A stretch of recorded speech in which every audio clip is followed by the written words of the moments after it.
Olá, paz do Senhor, aqui é o pastor Sérgio Barros, estamos aqui na nossa bela São Pedro da Aldeia para gravar mais um vídeo devocional para você.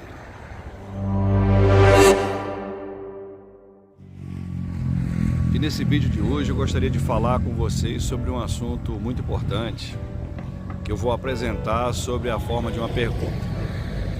A pergunta é a seguinte: a verdade é absoluta ou é relativa? É isso aí que você ouviu. A verdade para você é absoluta ou é relativa? Você acha que nos dias em que nós estamos vivendo há espaço para verdades universais e absolutas, como aquelas que são ensinadas na Bíblia? O relativismo e as meias verdades vieram para ficar. Fique com a gente, dê a sua opinião, comente e fique até o final do vídeo. Estamos aqui com essa imagem do pôr do sol aqui ao fundo para falar sobre esse assunto. Mas antes de continuar, eu acho importante a gente definir esses termos. O que é verdade absoluta e o que significa o relativismo? A verdade absoluta é aquela que é verdade a todo e a qualquer tempo, em todos os lugares. Ou seja, o que é verdade para uma pessoa é verdade para todos em todas as épocas. Eu gostaria também agora de falar para você sobre o que é relativismo. O relativismo é uma corrente de pensamento que questiona as verdades universais e absolutas, tornando o conhecimento da verdade subjetivo e relativo, dependendo do grupo ao qual essa verdade se destina, das circunstâncias ou do que essas verdades se referem. A verdade antes absoluta e universal passa a ser absoluta apenas para um ambiente ou para grupos específicos.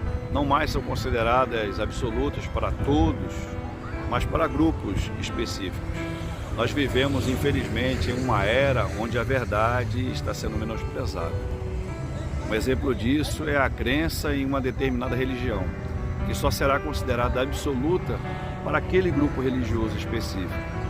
Porque um grupo religioso não teria condições de ter a visão de tudo sobre as perspectivas de todas as diversas religiões existentes. E nesse caso, não haveria uma religião verdadeira, ou uma verdade absoluta, mas muitas verdades, pois a verdade seria relativa para um determinado grupo de pessoas apenas.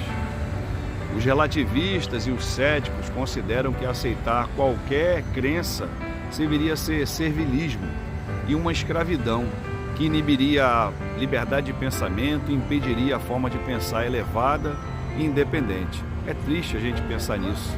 A Bíblia, ela afirma que foi para a verdade que Cristo nos libertou. O sofista grego Protágoras, ele dizia: o homem é a medida de todas as coisas. Com isso, Protágoras, ele acaba afirmando que o ser humano, ele se tornou a referência de tudo e a medida de todas as coisas. Podemos chamar isso de antropocentrismo, onde tudo é centrado no homem. E o homem, acaba se tornando o centro aferidor de todas as coisas. Essa frase, ela expressa a noção básica do relativismo, que cada pessoa compreende uma coisa da sua maneira e não de uma forma absoluta ou plena. Normalmente o que ouvimos na academia, na universidade e em todo lugar é que toda leitura de um texto é relativa. A sua interpretação depende de quem lê. De certa forma, isso parece uma realidade. Alguns afirmam que há multiplicidade de sentidos inerente ao texto, o que impossibilitaria uma única leitura e a interpretação que seja verdadeiramente absoluta. Realmente, de fato, pode existir uma grande possibilidade de interpretações de um determinado texto. Mas nós devemos nos lembrar que, ao escrever, o autor desejava transmitir uma única e específica mensagem aos seus ouvintes. E essa mensagem que o autor gostaria de transmitir seria aquela mensagem que motivou ele a produzir o texto por ele escrito. Pois havia uma ideia, havia uma motivação que o levaram a produzir aquele texto escrito. E como cristãos, nós temos que ter em mente que nós temos a bússola que nos guiará a toda a verdade. E essa bússola, irmãos, é a palavra de Deus. Em João 14,6, Jesus disse que Ele é o caminho, a verdade e a vida, e de que ninguém iria ao Pai senão por Ele. Se nós, como cristãos, negligenciarmos tão grande e importante verdade, nós estaremos completamente perdidos. O ato de relativizar é levar em consideração questões cognitivas, morais e culturais sobre o que se considera verdade. Ou seja, o meio que se vive seria determinante para construir essas concepções. Alguns pensadores afirmam que não existe uma verdade absoluta ou universal. Essa expressão já estaria afirmando uma verdade universal, logo estaria indo contra o que eles mesmos afirmam de que não existem absolutos. Ou seja, eles estariam se contradizendo. Eu acho que o problema está na absolutização do relativismo e na minimização e banalização do que é verdade. Um exemplo disto é o denominado politicamente correto, onde os absolutos são suavizados para não chocar aquelas pessoas mais sensíveis. A relativização é a desconstrução das verdades pré-determinadas, buscando um ponto de vista diferente e divergente sempre. O filósofo brasileiro Luiz Felipe Pondé, ele afirma que o relativismo é um problema filosófico. Em tempos de tanto relativismo como estamos vivendo hoje, e em dias em que o crescimento da geração TikTok, uma geração cada vez mais alienada, dependente e ansiosa, que cultiva valores totalmente secundários e que muitas das vezes valores banais, ficam cada vez mais difícil distinguir sobre o que é verdade e o que é relativo. Sabemos que não podemos generalizar, todos da geração, mas tudo isso que acontece nessa geração nova nos preocupa muito, nós que somos pais, que somos responsáveis, que somos professores e os líderes religiosos. No fim da década de 1980, como afirmam alguns especialistas, há o chamado de consolidação definitiva da pós-modernidade, com uma estrutura social, política e econômica do mundo. E uma das características mais marcantes da pós-modernidade é o rompimento com o que poderíamos chamar de verdade universal e absoluta, em prol daquilo que é particular, individual e passageiro. Mas para nossos dias, no entanto, falar em uma verdade universal e absoluta é algo quase que inaceitável para muitos. Quando falamos em relativismo, pensamos logo em ética, moral, comportamento e cultura. Mas gostaria de me deter não apenas ao relativismo como um comportamento ético ou como princípio de moralidade, mas falar com o relativismo sobre a expressão teórica da verdade e destacar principalmente as meia-verdades.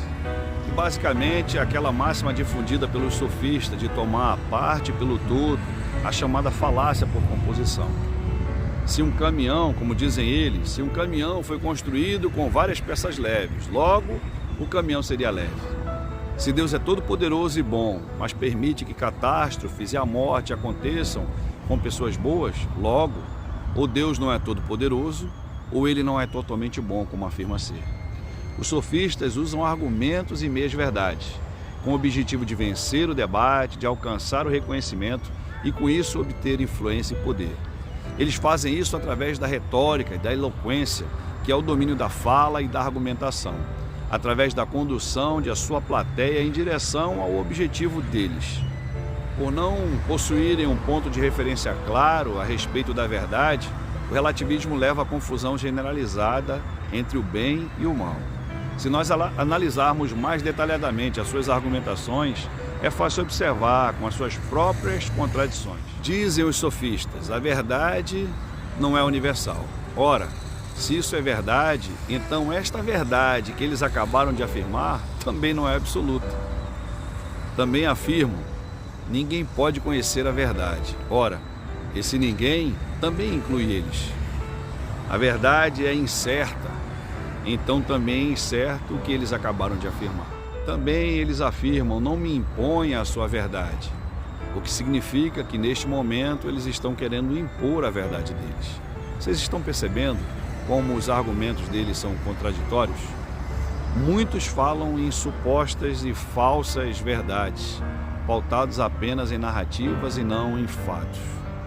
Há uma proliferação de falsas e mentirosas narrativas, com o propósito de enganar as pessoas. E esse princípio parece conhecido, não é? Satanás, ele veio trazer falsas verdades para enganar, se possível, os escolhidos. Nós vemos isso lá em Mateus 24, 24. Nem sempre essas meias verdades serão tão fáceis de identificar. E é justamente aí que surgem as dificuldades e os problemas. Muitos cristãos, infelizmente, acreditam em um Deus que não é o Deus da Bíblia.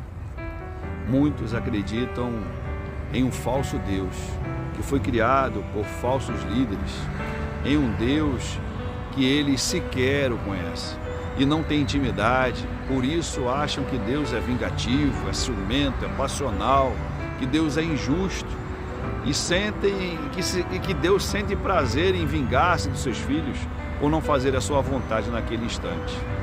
Mas Deus, irmãos, Ele deseja mudar as nossas vidas com a sua verdade. E só Jesus, que é a verdade, que é o caminho, Ele pode remover as vendas e as amarras da mentira que nos impedem de viver uma vida feliz e abundante na presença dEle. Então, assim como diz João 8,32, e conhecereis a verdade, e a verdade vos libertará. Que essa verdade que liberta possa te libertar da mentira, do engano, possa nos libertar dos falsos mestres e falsos profetas. Que Deus abençoe a sua vida, que Deus abençoe a sua família, a sua casa, e até o próximo vídeo, se Deus assim nos permitir. E a gente vai ficando aqui com esse pôr do sol lindo e abençoado aqui da nossa linda aldeia. Deus abençoe você e a sua família, e até mais, se Deus permitir. Mas eu gostaria de pedir a você, se você assistiu a nossa mensagem até aqui e ainda não é inscrito em nosso canal, eu peço a você, clique aqui, ó, inscrever-se, se inscreve no nosso canal, ative o sino de notificação, deixe o seu like, o seu dislike. Sinceramente, eu espero que você tenha gostado dos nossos vídeos, pois eles são feitos com muito carinho, com muito amor. Deixe o seu comentário, compartilhe, abençoe a vida de outras pessoas, se você gostou do vídeo. E até mais, se Deus assim nos permitir. Tchau, tchau.